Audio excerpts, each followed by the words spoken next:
পেটুয়া বাহিনী, আপনি আপনার এই লাগামহীন ছাত্রদল এবং বিএনপির নেতা কর্মীদেরকে থামান। যদি আপনারা না থামান তাহলে এই মনে রাখবেন, যারা জালিম তাদের পরিণতি সবসময় অত্যন্ত ভয়াবহ হয়। জালিমের পরিণতি ভোগ করার জন্য আপনি প্রস্তুত থাকুন।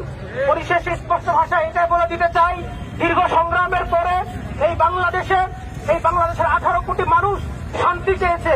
এই বাংলাদেশের 18 কোটি মানুষ অনেক স্যাক্রিফাইস করেছে, আর তারা স্যাক্রিফাইস করার মতো মানসিকতায় নাই।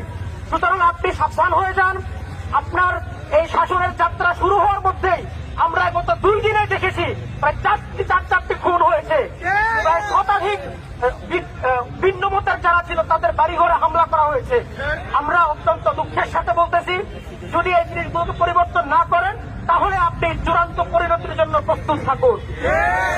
এই বলে আমি আমার কথা এখানে শেষ করছি। ইনকিলাব জিন্দাবাদ, বাংলাদেশ ইসলামী ছাত্র শিবির জিন্দাবাদ।